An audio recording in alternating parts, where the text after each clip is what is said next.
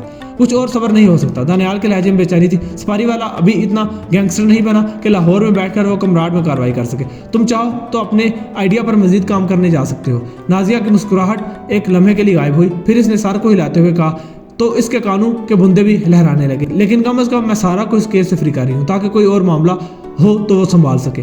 کیا کوئی اور کیس موجود ہے؟ سارا نے فوراً چہک کر کہا۔ فاروق ابھی تک غائب ہے، کیا مجھے اس کے ساتھ کام کرنا ہوگا؟ سرخ لباس اور لاجواب میک اپ کے ساتھ آج وہ کھلے بالوں کا فیشن کر کے آئی۔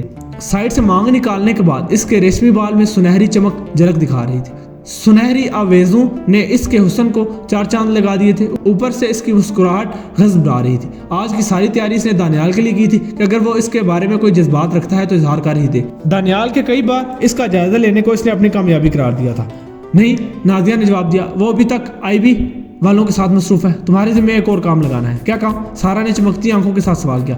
کچھ منشیات فروشوں کے گروہ ایکٹیو ہو رہے ہیں اور اب کی بار وہ یونیورسٹی اور کالجز کی لڑکیوں کو ٹارگٹ کر رہے ہیں۔ نازیہ نے اپنی میز کے دراز سے فائل نکالی اور سارا کے حوالے کرتے ہوئے کہا، امید ہے کہ تم اس معاملے میں بھرپور کارکردگی دکھاؤ گے۔ ضرور میڈم، سارا نے خوش دلی سے کہا اور اٹھ کھڑی ہوئی۔ میں آج ہی اس پر کام شروع کر دیتی ہوں، آج کا دن انجوائے کرو۔ نازیہ کے چہرے پر مسکراہٹ تھی، لیکن اس کا باوقار انداز برقرار تھا۔ کل سے کام شروع کرنا، آج کا کام کل یا پرسوں پر کیوں چھوڑوں؟ سارا بھی کام ملنے کے بعد بالکل بھی نچلی نہیں بیٹھتی تھی، اس لیے اجازت لے کر نازیہ کے آفس سے چلی گئی، جبکہ دانیال وہیں بیٹھا رہا۔ کیس کے حوالے سے کوئی بات کرنی تھی؟ نازیہ نے سر جھکائے بیٹھے دانیال کو بغور دیکھتے ہوئے کہا، جو کچھ کہنا چاہ رہا تھا، لیکن ہر تھوڑی دیر بعد مٹھیاں بھینچ کر خاموش رہ جاتا تھا۔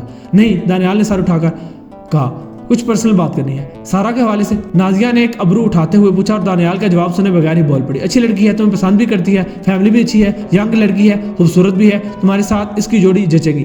سب سے بڑی بات، تمہاری کولیگ ہے تو آفس سے گھر دیر سے آنے جانے والی چک بھی نہیں سننی پڑے گی۔ ایک تو تم خواتین، دانیال نے ماتھے پر ہاتھ مارتے ہوئے کہا، شادی کے علاوہ کہیں سوچ نہیں جاتی تم لوگوں کی۔ دانیال اکیلے میں ہمیشہ نازیہ کو تم کہہ کر ہی مخاطب کرتا تھا۔ ان کا ورک ریلیشن ایسا تھا، لیکن بے تکلفی اپنی جگہ موجود تھی۔ ایک لمبے عرصے سے وہ گلفام کے ساتھ نازیہ کرمانی کا بہت اچھا دوست رہا تھا۔ عمر اور عہدے میں اس سے بڑی ہونے کے باوجود وہ دل میں اس کے لیے پسندیدگی کے جذبات رکھتا تھا، اور شاید یہی وجہ تھی کہ اس نے ابھی تک سارا کی پسندیدگی کا مثبت جواب نہیں دیا تھا۔ البتہ نازیہ ابھی تک اپنی زندگی کے معاملات میں بالکل واضح تھی۔ بیوہ ہونے کے باوجود وہ جوان اور بے انتہا خوبصورت تھی۔ ایک پورے محکمے کی انچارج ہونے کی وجہ سے اس کی شخصیت میں کشش ویسے ہی کئی گنا بڑھ گئی تھی۔ اس نے اپنے بیٹے شہرام کی پیدائش کے بعد جب آفس جوائن کیا تو کئی لوگوں نے اس میں دلچسپی کا اظہار کیا۔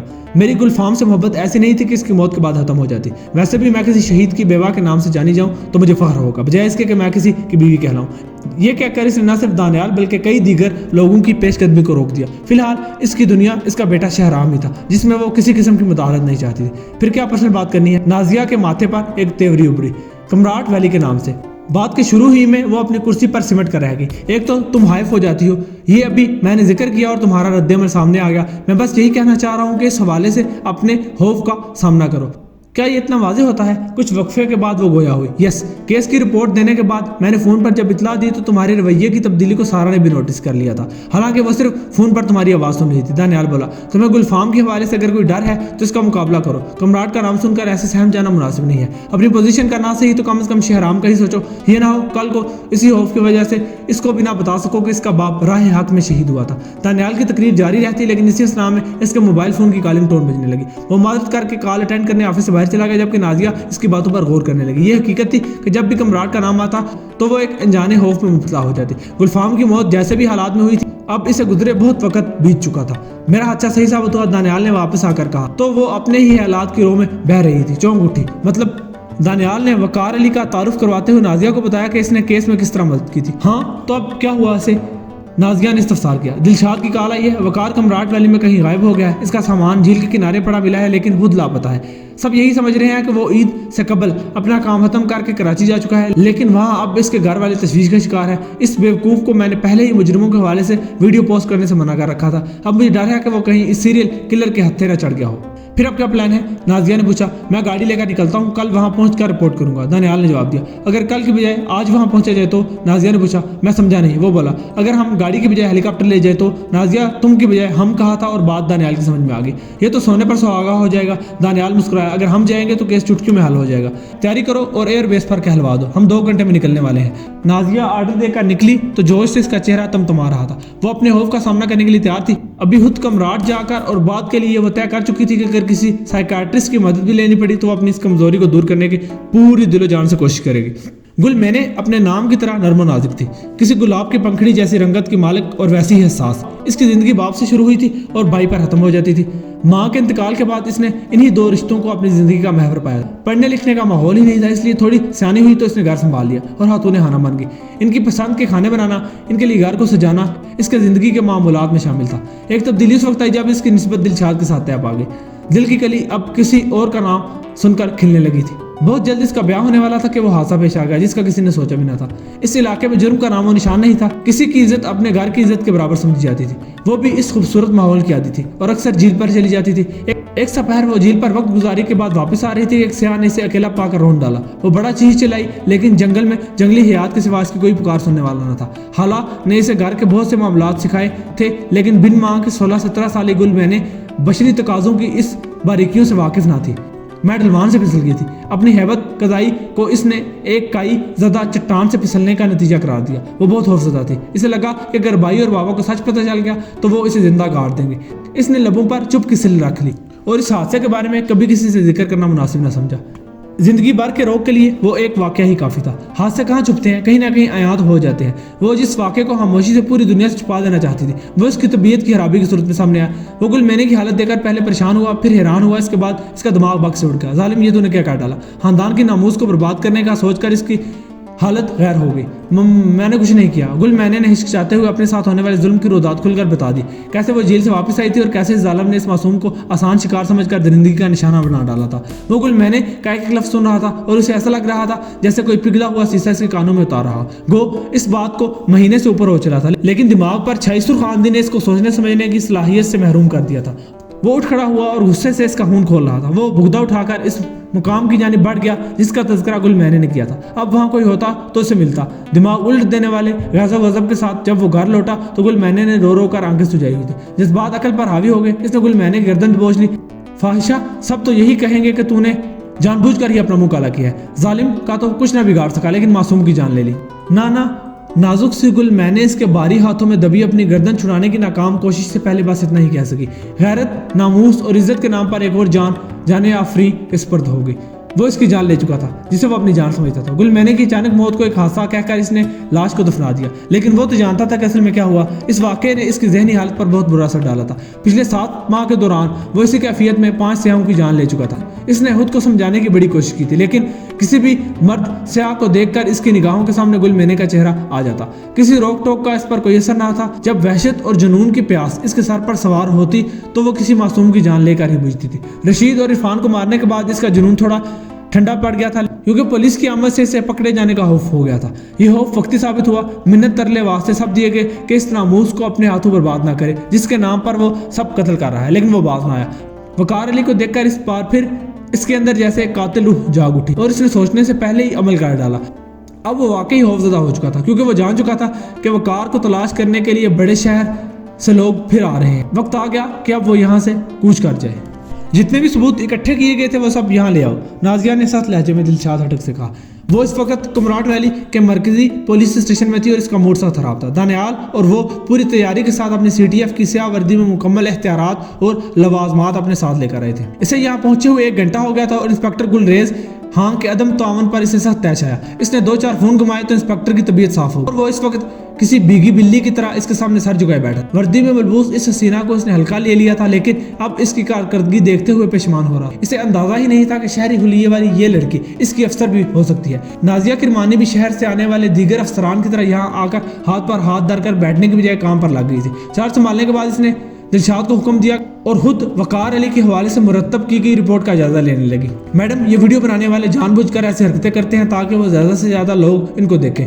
انسپیکٹر خان نے بے رحمانہ تبصرہ کیا. ابتدائی رپورٹ کے مطابق ابھی تک اس کا کیمرہ اور کھانے پینے کی چیزیں وہیں موجود ہیں اور وہ خود جان بوجھ کر غائب ہوا ہے. نازیہ نے رپورٹ دیکھ کر تلخی سے کہا، کام چوری کی حد ہوتی ہے، کم از کم اسی چیز پر ہی تحقیق کر لیتے کہ وہاں گھاس پر خون کے نشانات کیوں تھے. انسپیکٹر خان خاموش ہو کر رہ گیا. وہ اس معاملے میں مجرمانہ غفلت کا شکار ہوا تھا. دلشاد نے جب اسے رپورٹ پیش کی تھی تو وہ چاند رات تھی. اس نے کام عید کی چھٹیوں کے بعد پر ٹال دیا تھا اور فائل دیکھنے تک کی زحمت نہ کی. یہ کیمرہ اس وقت مارکیٹ میں 2 لاکھ سے اوپر کا ہے.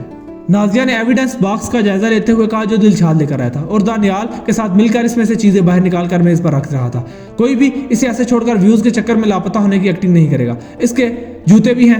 دانیال نے اپنے پلاسٹک گلوز پہنے ہاتھ سے ایک برانڈڈ جوتا باکس میں سے اٹھاتے ہوئے کہا، اور یہ دوسرے جوتے پر خون کے نشانات بھی ہیں. دلشاد بولا، یقیناً وہ اپنے جوتے بھی اس لیے چھوڑ گیا ہوگا تاکہ زیادہ سے زیادہ ویوز آئیں. نازیہ نے طے شدہ انداز میں انسپیکٹر کی طرف دیکھتے ہوئے کہا. انسپیکٹر خان نازیہ کی باتوں پر شرمندہ سا تھا، لیکن اس نے ہونہوار نظروں سے دلشاد کو دیکھا. اپنی کوتاہی اور بے پرواہی کی بجائے اسے اس بات پر غصہ تھا کہ اس نے بہتر کارکردگی دکھا کر اس کی سبکی کرا دی ہے. کیمرے میں کوئی ریکارڈنگ ہے تو وہ چیک کرو. نازیہ نے باقی چیزوں پر توجہ دیتے ہوئے دانیال سے کہا. چارجنگ نہیں ہے اس کی. دانیال نے فوراً جواب دیا. تو چارجنگ کراؤ. نازیہ نے تیوری چڑھاتے ہوئے کہا. وہ باقی سب کے سامنے کم از کم دانیال سے ایسے بے وقوفانہ جواب کی توقع نہیں کر سکتی تھی. Yes madam. دانیال بھی نادم سا ہو کر رہ گیا. چارجنگ شروع ہونے کے ساتھ ہی نازیہ نے کیمرہ آن کر دیا اور آخری ویڈیو کی ریکارڈنگ دیکھنے لگی. سورج ڈوبنے کے خوبصورت منظر کے کچھ ہی دیر بعد وقار علی کے بہیمانہ قتل کی ویڈیو شروع ہو گئی. اس کے چہرے پر تعصب اور ناگواری کے تاثرات بیک وقت نمایاں ہوئے. کیا اس شخص کو کوئی پہچان سکتا ہے؟ اس نے چھوٹے کیمرے کا رخ انسپیکٹر خان اور دلشاد کی طرف کر دیا اور ویڈیو کا ایک فریم زوم کر کے دکھایا جس میں قاتل کا چہرہ صاف نظر آ رہا تھا. انسپیکٹر خان کے چہرے پر تذبذب سا چھا گیا جیسے پہچاننے کی کوشش کر رہا ہو، جبکہ دلشاد کی آنکھیں پھٹی کی پھٹی رہ گئی. میں جانتا ہوں. اس کے حلق سے پھنسی پھنسی آواز نکلی.